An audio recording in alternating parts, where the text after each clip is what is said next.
अल्लाह की तकदीर के सामने सारी तदबीरें नाकाम हो जाती है। अपने आप को धोखे में रखने वालों, तुम्हें पता है जब कौमे नूह पर अजाब का ऐलान किया हजरत नूह ने कि तूफान आएगा, सब हलाक होंगे सिवाय ईमान वालों के, चंद नौजवान अपने आप को देर होशियार समझते हुए उन्होंने नूह अलैहिस्सलाम को मुंह चिढ़ा करके कहा कि हम तो इतनी दूर जाएंगे कि आपके अल्लाह का अजाब वहां तक नहीं आएगा। और फिर वो लोग निकलने के बाद दूर दूर दूर इतना दूर चले गए कि वो एक महफूज गार में चले गए। अल्लाह ने उन पर पेशाब मुसल्लत कर दिया। वो पेशाब करने के लिए खड़े हो गए, इतना पेशाब किया, इतना पेशाब किया, इतना पेशाब किया कि खुद का पेशाब घुटनों तक आया, कमर तक आया, और अल्लाह ने उनके पेशाब में उनको गर्क कर दिया। जब कुदरत किसी के लिए अजाब का इरादा करती, कुदरत यूं ही किसी को अजाब में गिरफ्तार नहीं करती। इन्नल्लाह ला युगय्यिरु मा बिक़ौमिन हत्ता युगय्यिरु मा बिअनफुसिहिम। अल्लाह किसी से उस वक्त तक नेमत नहीं छीनता जब तक वो कौम खुद ऐसे हालात पैदा न करे। आज दौलत है, दौलत की बुनियाद पर मिलादुन नबी को लोग शिर्क कहते हैं, बिदात कहते हैं, लेकिन 31st नाइट के खिलाफ कोई जबान नहीं खोलता। मिलाद मुस्तफा के लिए कलम चलते हैं, इसके लिए कितना कलम चल रहा है, इसके लिए कितना एहतजाज हो रहा है पूरी दुनिया में। और मुल्क हिंदुस्तान जो बहुत जल्द माशी तौर पर सुपर पावर मुल्क बनने वाला है, उस मुल्क के अंदर इतनी नहूसत, बिलखुसूस शराब, इस रात इतनी शराब आम होगी और वो आजाद ख्याल मुस्लिम नौजवान भी जाएंगे। ये शराब क्या है पता है? शराब किसे कहते हैं?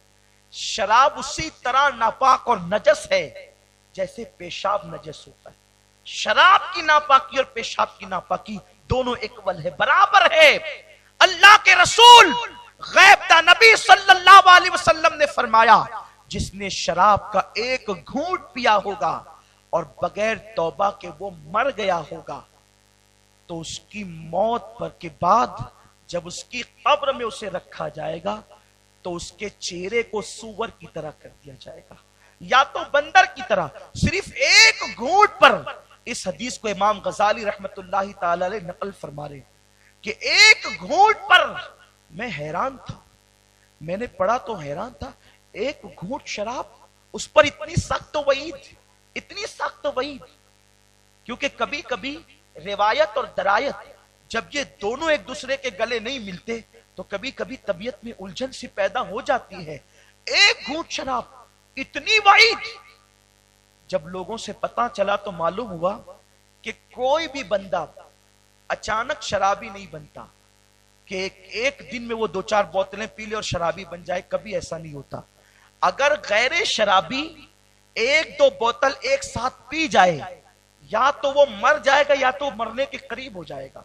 अचानक कोई शराबी नहीं बनता, बल्कि शराबी पहले आदमी एक एक घूंट पीने का आदी बनता है, उसके बाद फिर वो मुस्तकिल शराबी बनता है। कुर्बान जाएं मेरे गैब दा नबी सल्लल्लाहु अलैहि वसल्लम की निगाहों पर मेरे आका आज के हालात को भी देख रहे थे। अल्लाह के हबीब सल्लल्लाहु अलैहि वसल्लम लोगों की नफ्सियात को जानते थे, इसीलिए मेरे आका ने एक घूंट शराब की मुसम्मत बयान फरमाई। अल्लाह के रसूल सल्लल्लाहु अलैहि वसल्लम फरमाते हैं, अगर कोई बंदा शराब का एक घूंट पिए और तौबा करने से पहले मर जाए, याद रखें, अगर आप ये सोचते हैं हमें मौका मिलेगा तौबा कर लेंगे, हर इंसान को तौबा का मौका नहीं मिलता। अगर गुनाह करते करते मौत आ गई तो क्या करोगे? आकाए करीम गैब दा नबी फरमाते हैं, किसी ने एक घूंट शराब का पिया, मरने के बाद उसकी कब्र में उसका चेहरा या तो सुअर की तरह होगा या तो बंदर की तरह होगा, और जब वो कल क़यामत के दिन उठेगा तो उसको इतनी प्यास मुसल्लत की जाएगी कि उसकी जबान प्यास की शिद्दत की वजह से उसके सीने पे लटक रही होगी। वो पानी पानी चिल्लाएगा, वो प्यास प्यास चिल्लाएगा। उस वक्त उसका हाल ये होगा कि उसको जहन्नमियों का खोलता हुआ पीप, जहन्नमी बिच्छुओं का जहर, और जो जानी जहन्नम में डाले जाएंगे उनकी शर्मगाह से निकली हुई रतूबत, ये 3 चीजें उसे पीने के लिए दी जाएगी। जब उसकी बदबू से उसका सर फटेगा और उसकी गर्मी से उसका गोश्त झड़ झड़ के गिरेगा, वो अर्ज करेगा कि ये क्या हो रहा है मेरे साथ? फरिश्ते कहेंगे, क्या तूने दुनिया में एक घूंट शराब का नहीं पिया था? एक घूंट शराब का ये हाल है। لوگ آج کی رات پانی کی طرح شراب پیئیں گے. اگر کوئی مسلمان اس طرف گیا تو اللہ میرے اس مسلمان بھائی کی حفاظت کرے. یہ شراب انسان کو اس تباہی کی طرف لے جاتا ہے. اور شراب کے ساتھ شباب بھی ہوگا, خوبصورت سے خوبصورت لڑکیوں کے ساتھ زنا بھی ہوگا. آج کی رات ناچ کی رات, آج کی رات رقص سرور کی رات, آج کی رات لوجوں کے بک کروانے کی رات اور بھرپور عیش کرنے کی رات ہے.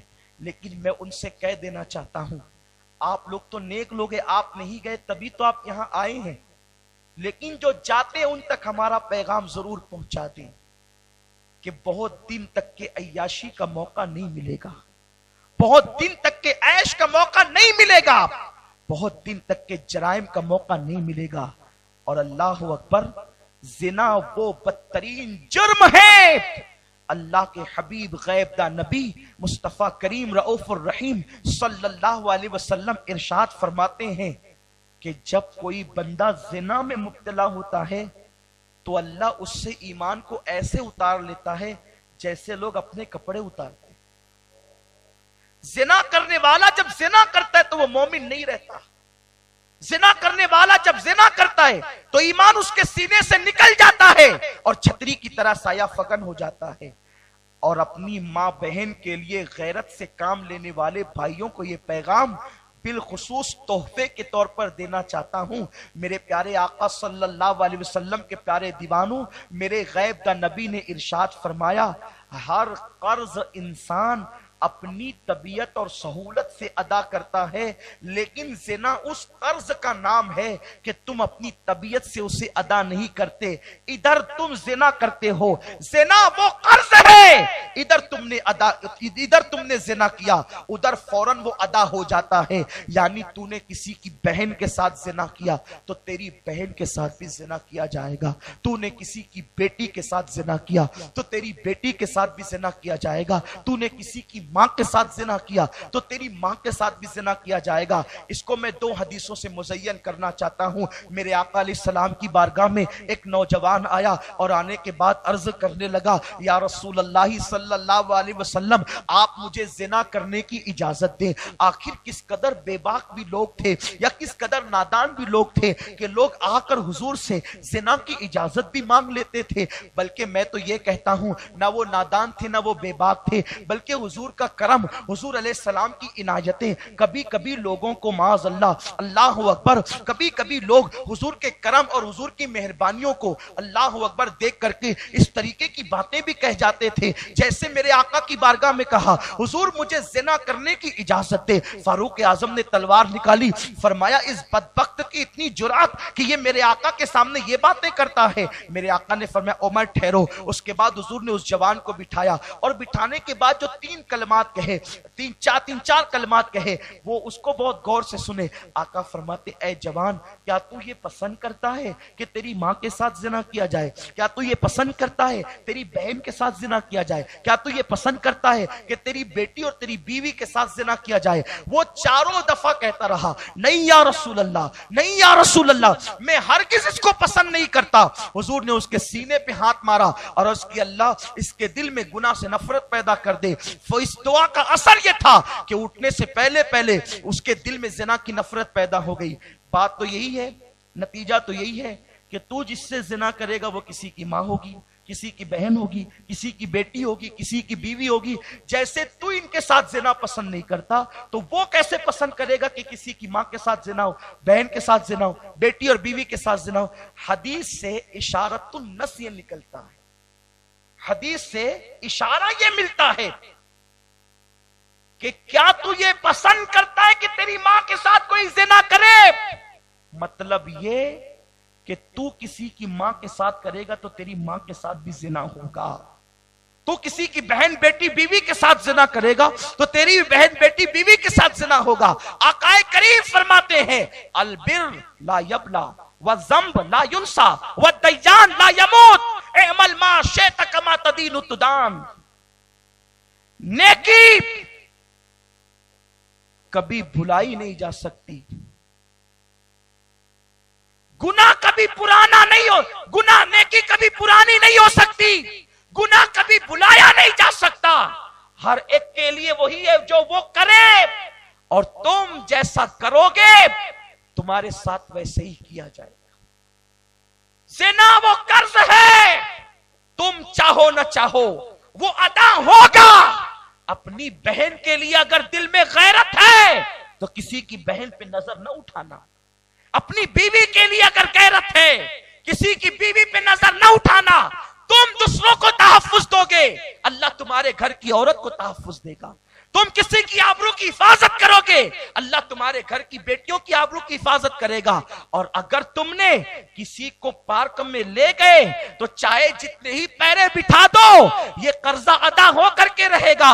जब ये हदीस कमा तदीन तुदान एक आलिम ने एक बादशाह के सामने पढ़ी तो बादशाह कहने लगा, हजरत आप इसकी तहकीक कर लीजिए, ये हदीस नहीं हो सकती, कहीं इसमें आप गलती तो नहीं कर रहे हैं, क्योंकि जो हदीस है वो सच है और हक होकर रहेगी। हम तो बादशाह लोग हैं, बादशाह, हमारी बीबियां तो महलों में रहती है, पर्दों में रहती है, उनको कौन देख सकता है। इसलिए कहीं ऐसा तो नहीं कि ये हदीस नहीं हो और आपने हदीस कह दिया। उस आलिम ने साहिबे दिल थे फौरन आंखें बंद करके अल्लाह से अर्ज की, मौला हदीस की हक्कानियत इस पे जाहिर कर दे। बस ये दुआ करनी थी। बादशाह की बेटी रोते हुए महल में दाखिल हुई। जब महल के अंदर दाखिल हुई, बादशाह ने पूछा क्या हुआ। बेटी ने कहा, बाबा मैं दरसगाह से अपने घर आ रही थी, मेरी सहेलियां और सिपा मेरे साथ थी, उसके बावजूद भी एक नौजवान लड़का आया और उसने अपने गाल से मेरे गालों को घसना शुरू किया और वो भाग गया। बादशाह की आंखों में आंसू थे और कह रहा था, सदका रसूलुल्लाह सल्लल्लाहु अलैहि वसल्लम, सदका रसूलुल्लाह सल्लल्लाहु अलैहि वसल्लम, अल्लाह के रसूल ने सच फरमाया, अल्लाह के रसूल ने सच फरमाया। आलिम से कहा, मैं गवाही देता हूं ये हुजूर की हदीस है। आलिम ने कहा, अभी तो तुम बड़ी बातें कर रहे थे, हुआ क्या। तो कहा कि मैंने पूरी जिंदगी किसी औरत को हाथ नहीं लगाया, लेकिन अपनी जवानी में एक औरत के गालों से मैंने अपने गाल मसले थे, सो आज मुझसे वो बदला ले लिया गया। और जो पाक दामनी में जिंदगी गुजारते हैं उनके घर की औरतें भी महफूज रहती। लोग सोचते हैं कि हम जो चाहें करें, हम बिल्ली की तरह छिछड़ों में नियत रखें, हम कुत्ते की तरह छिछड़ों में नियत रखें, हम कुत्तों की तरह दरवाजे पर हाजिरी देते रहे और हमारे घर की औरतें महफूज रहे, ऐसा नहीं हो सकता। मेरे जुमले अगर सख्त लगे तो माफ करना। 31st नाइट में किसी लॉज में कदम रखने से पहले अपनी बहन के चेहरे का तसव्वुर भी कर लेना। किसी पार्क में किसी लड़की के कांधे पर हाथ रखने से पहले अपनी बहन का तसव्वुर भी कर लेना। किसी औरत पर मोहल्ले में नजर उठाने से पहले अपने घर की औरतों का भी तसव्वुर कर लेना। ये मत भूला करो कि हम घर पर अपनी औरतें छोड़ जा रहे हैं, हम मूर्तियां छोड़ नहीं जा रहे, हम हसास दिल रखने वाली औरतें छोड़ जा रहे हैं। एक तरफ तो हदीस का जलवा आपने यूं देखा, दूसरी तरफ देखे एक बुजुर्ग लिखते हैं, सूफी बुजुर्ग, कि हमारे जमाने में वाकया यूं हुआ कि एक मर्द को 5 बेटियां थी, बेटियां 5, बड़ी बेटी बड़ी खूबसूरत और हसीन, पूरे मोहल्ले में उस जैसा कोई न था, ज़हीन भी थी, चतुर चालाक भी थी। बाप को ऐसा मोहलिक मर्ज लगा, बिस्तर पे पड़ गए, मां बुढ़ापे में मुजमहिल।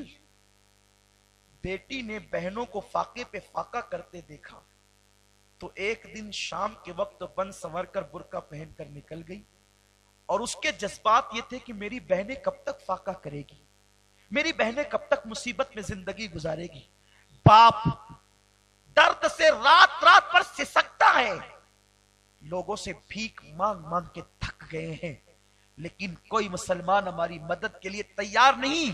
आखिरकार बूढ़े बाप का इलाज, बहनों के लिए पेट की आग बुझाने का सामान अब किस तरह होगा। तो उसने फैसला किया, आज मैं उस जगह जाकर के बैठूंगी जहां शहर की ओबाश और फाहिशा औरतें अपनी आबरू और अपने जिस्म को फरोख्त करने के लिए बैठती है। वो शाम को निकली हालात की मारी और निकलने के बाद उसने वहां जाकर के बुर्का उतार दिया और बेपर्दा होकर के बैठ गई। शाम से लेकर रात देर गए तक बैठी रही। लेकिन उसके बाद जब रात देर गए वो घर पे आई तो बाप के कदमों के करीब बैठकर और माँ के कदमों के करीब बैठ करके रोने लगी। माँ बाप ने पूछा मेरी शरीफ बेटी हुआ क्या? बेटी ने कहा करने गई थी लेकिन कुछ नहीं हुआ, पहले आप लोग मुझे माफ करें उसके बाद दास्तान सुनाऊंगी। माँ बाप ने कहा बिटिया हमने तुझे माफ किया, बता बात क्या है? बेटी ने कहा अब्बा अम्मा बात यह है, चार चार बहनों की फाका कशी मुझसे देखी न गई, बाप का रातों को सिसकना मुझसे देखा न गया, बाप के इलाज के पैसों के लिए और बहनों की भूख को मिटाने के लिए मैंने फैसला किया था शहर की औरतें जहां आबरू फरोख्त करती है और जिस्म बेचती है मैं भी वहां जाऊंगी, जब कोई शौकीन आएगा तो बहुत ज्यादा मैं मुतालबा रखूंगी और उसके बाद ढेर सारे पैसे लेकर अपने बाप के इलाज का सामान करूंगी, बहनों की भूख का इजाला करूंगी। लेकिन मेरी माँ और मेरे बाप सुन लो, जब मैं वहां जाकर के बैठी तो पूरे कोटे पर मुझसे ज्यादा खूबसूरत कोई औरत और कोई लड़की न थी, लेकिन एक अजीब मंजर मैंने देखा, जो भी आता मुझ जैसी खूबसूरत लड़की के करीब आकर खुदा जाने उसको क्या हो जाता कि उसकी नजरें शर्म से झुक जाती। मुझसे कम हुस्न वाली लड़कियां वहां थी, लोग उनका हाथ पकड़ पकड़ कर सौदे करते थे और लेकर के जाते थे। मेरे हुस्न के करीब आने वाला अपनी पलकें झुका देता और अदब के साथ गुजर जाता। खुदा जाने वो क्या था मैं समझ न सकी। आधी रात तक के बैठी रही, आने वाले आते रहे, बाजार की रौनकें खत्म हो गई। मुझसे कम हुस्न वालियों को लोग लेकर के गए, मुझे लेकर न गए, बल्कि मेरी तरफ किसी ने देखा भी नहीं। बाप ने पूरी ताकत समेटी और उठ करके रोने लगा, सिसकियां भरने लगा और बेटी के सर पे हाथ रख के कहता है बेटी एक रात नहीं, अगर 1000 रात तक भी तू वहां बैठी रहती तो कोई तेरे हुस्न की तरफ नजर कभी ना उठाता। अरे कैसे उठाता? क्योंकि मेरे रसूल ने कहा कमा तदीन तुदान, तुम जैसा करोगे तुम्हारे साथ वैसे ही होगा। बेटी तेरे बाप ने गुर्बत में जिंदगी गुजारी है लेकिन आज तक नजर भर कर किसी औरत को नहीं देखा। जब मैंने किसी औरत को नहीं देखा तो मेरी बेटी को कैसे देखा जाएगा? मेरी बेटी पर कैसे नजरें उठेगी? मेरे प्यारे आका अलैहि सलाम के प्यारे दीवानों, एहतिसाब करो,